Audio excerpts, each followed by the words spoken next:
Hey, everybody. It is good to see all of you. It's Monday Night Live. I'm Cindy Baker, ADHD coach, and I am looking forward to chatting with you tonight about clutter. I know that I did a survey earlier, and some of you said you did have a clutter problem. So we're going to kind of unpack that a little bit tonight and talk about some of the reasons that you have clutter, four main reasons, and what we can do about it. So if you are jumping on live, if you would say hi in the chat, would love to know that you're able to see and hear me okay. Let me check on my phone and see if we're streaming like we're supposed to. All right, I see me. I don't know if you can hear me, but I hope you can. If you're jumping on live, say hi. Would love to see who we have with us today. And we're going to actually talk about four reasons that you have a clutter problem and what you can do to solve it. So, who thinks that they might have a clutter problem? Is your house always messier than you'd like for it to be? You know, when you have a cluttered home, it just makes you feel kind of out of control, doesn't it? You get frustrated with yourself and you just can't, like, why can't I get my act together? And you just start to give up. You just say, I'm a messy person, or maybe I'm lazy, or maybe they should put me on a reality TV show or something like that. But lots of people with ADHD do struggle with clutter, but maybe we're just normal people with a few legitimate reasons for the way our home is right now. So once you understand why the clutter's there, then the solutions are easier to solve than you would think. So um, I'm just curious to know who's with me. Put in the chat if you think you might have a clutter problem. I'm just curious. Oh, we got a 3P Power member in the house. Hey, Heather. Hi, Kathy. Hey, Melissa. I'm looking on my phone here. So we got definitely cluttered. I do. Anybody else have a clutter problem? Put it in the chat. And if you're watching on the replay, just say hashtag replay, and I'd love to know. And if you didn't answer the poll, the question was which room tends to be cluttered more than others. And it was interesting because everybody had different things to say.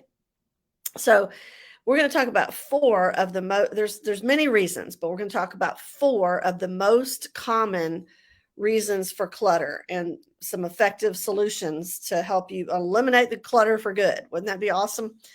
So in my coaching program, I have a 4-part series on clutter, and we just go through room by room. And so it can be done, and it's not as hard as you think. So, okay, the first reason or problem is that maybe you have too much stuff. I know that might seem obvious, but it is usually that's the one that we have the most trouble with. Sometimes we can't find clothes to wear when our closet's overflowing, so we buy new clothes, and we have to buy new tools because our garage is so full that we can't find where the screwdriver is or the hammer, or and so we love finding these great deals at garage sales.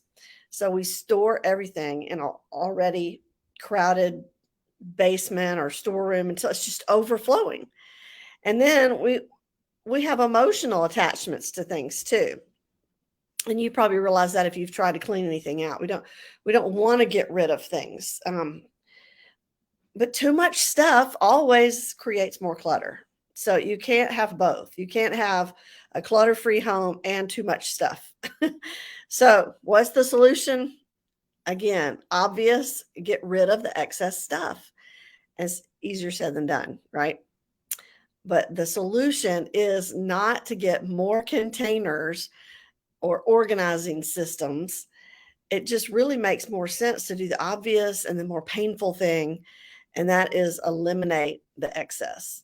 And so you really can't, and you shouldn't try to organize an excess of clutter.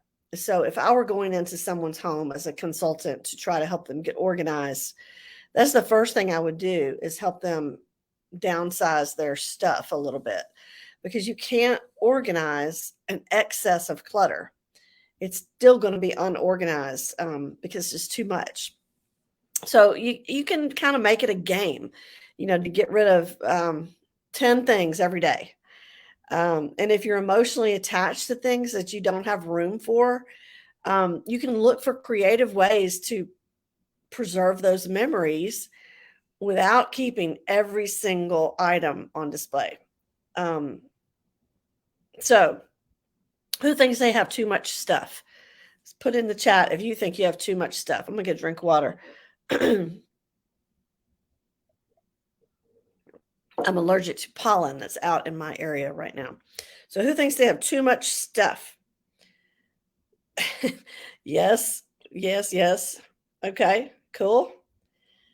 We've got another 3P Power member in the house, Andrea.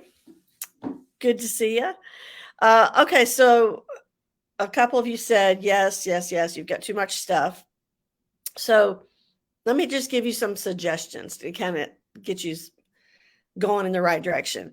So some items to get rid of right now would be a lot of paper stuff, like old magazines and newspapers. Like, who even reads newspapers anymore, right?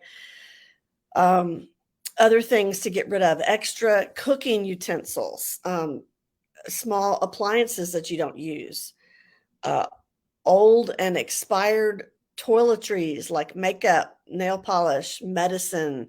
If it's expired, get rid of it. Anything that's broken, that you haven't, maybe you kept it because you were like, hey, it costs a lot, I'm going to get it fixed, but you never got around to getting it repaired. Get rid of it. Okay. Other things to get rid of: excess bed linens. You just need 2 pair per bed, so that when you're washing the sheets, that you put them in the washing machine, and then you go to the linen closet and you get out the other and put it on. So you're just swapping them, but you don't need more than 2 per bed. Okay, here's another one: old technology, like VHS tapes. And I know some of you are like, what's a VHS?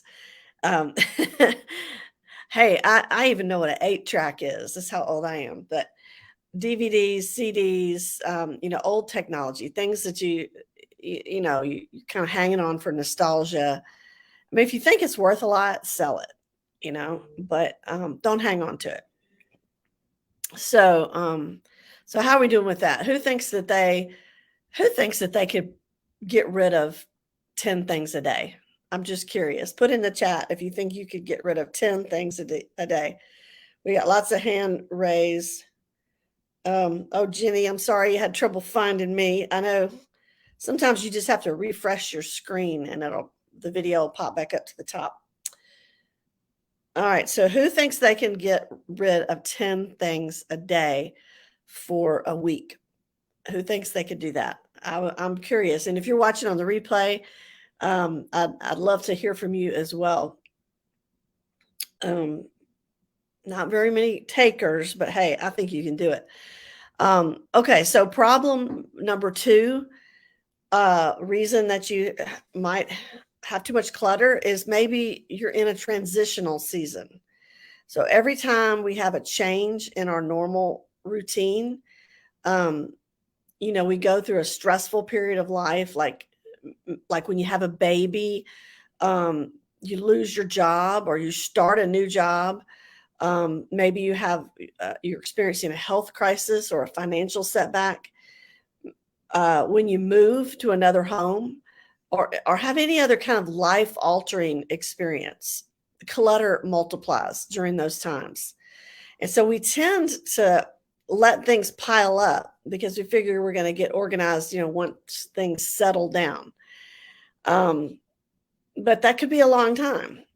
And so the solution is to start with small tasks. Don't wait for circumstances to be ideal, because life is a series of transitions. So find simple ways to get things in better order, even in the crazy seasons. focus first on areas that frustrate you the most every day, like maybe your dresser or your closet.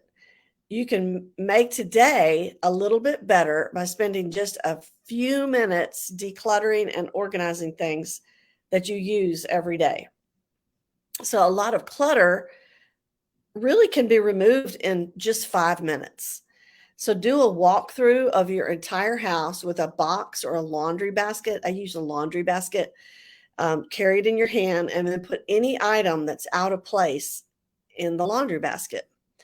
And then you walk around and you put things back where they belong as you continue through each room, just like a clerk reshelving in a store, restocking or whatever. And so that gets rid of a lot of that surface clutter right off the bat. And then pick one small section and focus on decluttering just that one area. And that could be a bookshelf, a junk drawer, a linen closet. So get rid of anything that you don't need or that doesn't belong there, and then organize the rest. But just start with a one small little area, because what happens is you tend to get overwhelmed and then you don't want to do anything. Another thing that you really should do is have a donation box. Just scan your home for items that you'd be willing to give to charity. And the key here is not to replace those items with new ones.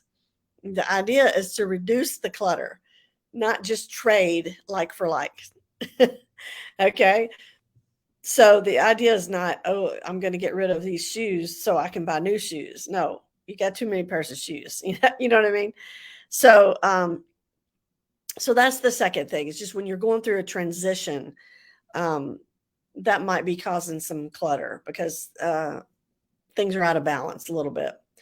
The third problem might be that you just don't have a simple organizational system in place. One of the fastest ways for your home to become disorganized is when you just don't know where to put things. And so when you don't know what to do with something, you end up just setting it down somewhere. And those places become clutter magnets. Any kind of flat surface can become a clutter magnet, especially, as you come in the door, your kitchen counter or the table, whatever's closest to the door, it ends up where you put stuff. So the solution is to identify that problem and address it. The next time you find yourself, gravitating towards a clutter spot, with yet another pile of stuff, stop and take notice and say, wait a minute, Cindy just talked about this Monday night. Why are you setting things there instead of just putting them away? You let bills pile up on the coffee table because you don't have a bill paying system or recycling system. Kids just toss their coats and their backpacks, their papers on the kitchen table because they don't have designated hooks to put stuff or routines to deal with things that they bring home from school. So once you can identify why the problem is occurring, you can set aside time to set up a new system. And it doesn't have to be elaborate or complicated. It may not take you long at all to just think of, okay, we're going to put a hook here and that'll take care of it. But you need a designated spot for junk mail. You need a designated spot for your keys, hooks by the entryway for your coats. You need an organized pantry and fridge. Vegetables and fruit don't go in the same drawer, things like that. And you need a laundry system that makes sense for your family, things like that. So think of, as you go through your week this week, I want you to kind of be aware of maybe what we're calling clutter magnets, would be just places that people end up just setting stuff. So you know how you kind of have a junk drawer, everybody's got a junk drawer. Well, some people have like a junk flat surface, and it's just where everybody sets stuff. Try to come up with systems and routines so it gets put away. So how are we doing? What do you guys think? I'd love to, let's make it more interactive here. 10 things when I have time. You gotta make time. Having two floors makes it harder. Yes, it does, but you can do it. Time management's off today, so I was listening while driving. Um, Try to take a bag to Goodwill. Yes. Okay. And a friend open a booth, might be able to sell some stuff. That's a great idea. Cool. So again, the first issue is maybe you just have too much stuff. The second is you might be going through a transitional period.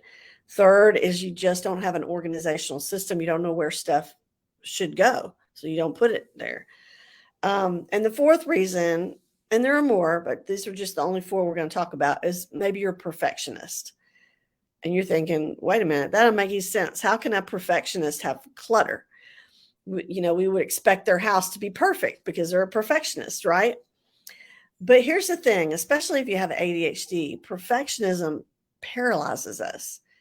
Um, so while we know we have clutter, we don't feel equipped to deal with it perfectly. So we just do nothing. And because we can't do it perfect, we just don't want to do it. So maybe we don't have the perfect organizational system yet. We don't have time to clean out the whole closet, or we can't decide what's the most important thing to do first. Don't let that stop you.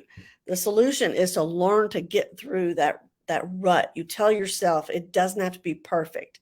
It just has to be better than it was. So again, doesn't have to be perfect. It just has to be better than it was. You declutter a little, you have just made your life a little bit better. It doesn't have to be all or nothing. So many people with ADHD have that black and white thinking. We've talked about that before on Monday nights, but you may never have enough time to clean up or reorganize an entire room at once. You may never. But try spending 15 minutes a day tackling one small area like a counter or a tabletop. And it doesn't matter which one you start with, just start with something and make it better than it was. Scan a room in your home and then, you know, visualize how you want it to look. I think a mental picture, make a mental note of the furniture and the decor that you want and the clutter that you don't want ahead of time. And that's going to help you streamline the decluttering process. So if your room is really a mess, you'll probably have to visualize one corner at a time. But that's really important to start there with the visual, that word is overused, visualization, but it really is important because you need an end game. Create to-do lists and start with tasks that are attainable in the moment. So set realistic goals for yourself. You're going to feel some satisfaction every time you cross something or check something off the list, and get everybody in the family on board. You don't want to spend all weekend decluttering your home and then you find it a disaster again the next day. You want everybody to kind of be on the same page. So a decluttered life is really all about building daily habits for you and your family that's going to eliminate the clutter for good. I mean, that's really what it's about, is making your and your family's life a little bit better, right? So I encourage you to do that this week. Give away 10 things. Go through and work on one tiny corner. Visualize what you want your room to look like. Donate some things and just make a start. It doesn't have to be next Monday night. You put in the chat, I decluttered my entire house. It doesn't have to be that drastic. But you do want to make a start, because if you declutter a little bit, it will make your life easier. I promise. So what do you guys think? Any other tips that you guys have? a junk room, not just a junk counter, a junk room. Yeah, I used to have, I think it was before I knew I had ADHD, but I had one spare bedroom. Um, I was single at the time, and so I didn't use that bedroom. I just put everything in there, everything. It was crazy.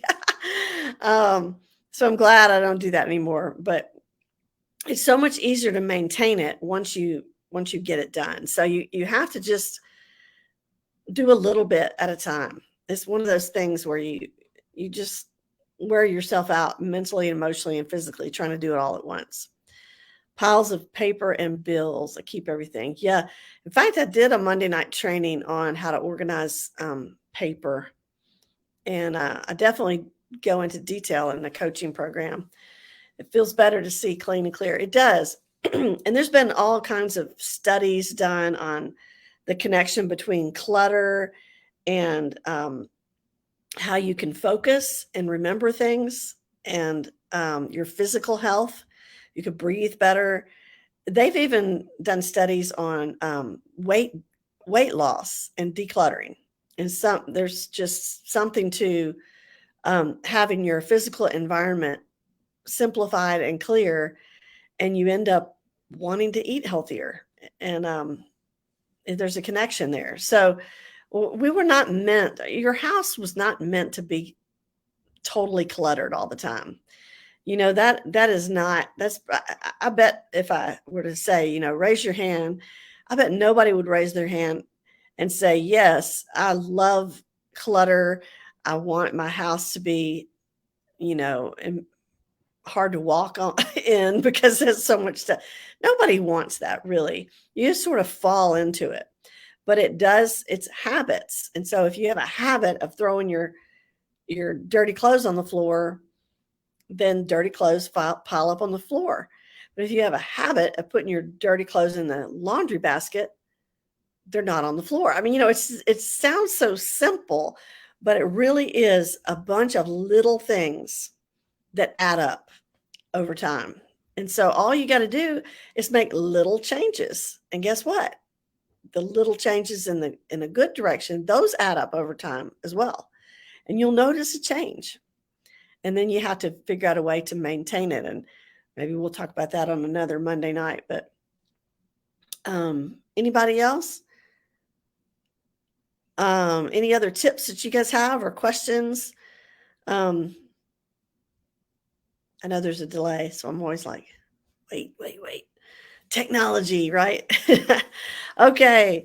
Well, great being with you all this evening. And if you like this topic and you want to know more, just put in the chat different questions that you have, and I will try to answer some of them on these Monday night trainings. And if I don't know the answer, I'll try to find out for you. So let me know.